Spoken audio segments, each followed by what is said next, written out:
ఎవరెవరు వచ్చినారు? మేము ఒకటే ఉండేది 38 ఫ్లాట్లు నాకు. మాకు టీ ఒడ్డూరు విలేజ్.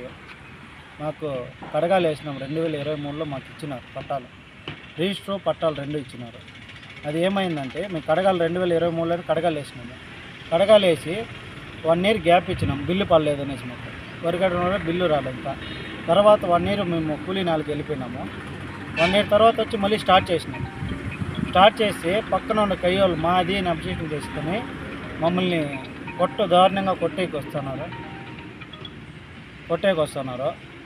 వాళ్ళు విఆర్ఓకి అంతా కంప్లీట్ ఇచ్చాము. మేము కలెక్టర్ దగ్గరగానే వచ్చాము ఒకసారి పోయేసి. తర్వాత విఆర్ఓ దగ్గరికి ఇచ్చి విఆర్ఓ వచ్చి సెటిల్మెంట్ చేస్తామన్నారు. అది కొలిసి ప్రభుత్వ భూమి ఇంత ఉంది అని చెప్పినారు. తర్వాత విఆర్ఓ ఎంఆర్ఓ వచ్చి కట్టుకోమని చెప్పినారు మాకు. ఎంఆర్ఓ చెప్పిన తర్వాత మేము కడతామంటే ఈ రోజు కానీ వచ్చి దౌర్జన్యంగా మా పైకి 10 మంది దాకా వచ్చి వల్గర్ మాటలంతా మాట్లాడి మమ్మల్ని కొంచెం కొట్టేకి ప్రయత్నించినారు. లేదు, ఇంకా ఆల్రెడీ వాళ్ళే నా పైన కంప్లీట్ ఇచ్చారు. వాళ్ళ పైన దౌర్జన్యంగా పోతాను.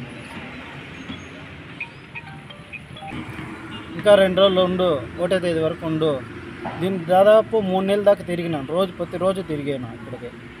కంప్లీట్ చేస్తాము, ఈరోజు చేస్తాం, రేపు చేస్తాం ఇదే మాట చెప్తున్నారు. కానీ మాకైతే న్యాయం జరగలేదు సార్. ఎవరు చెప్పిందన్నమాట? ఎంఆర్ఓ గారు. కలెక్టర్ న్యాయం చేస్తామని చెప్పినారు, ఎంఆర్ఓకి చెప్తామన్నారు. ఎంఆర్ఓ వచ్చి చూసుకొని మా అదంతా చూసినాడు. కాకపోతే ఈరోజు మొన్న వచ్చి అడిగితే కట్టుకున్నాడు. శనివారం రోజు, సోమవారం పని స్టార్ట్ చేసినాం. సోమవారం రాలా, నిన్న వాన పడుతుంది, నిన్న ఆపాము.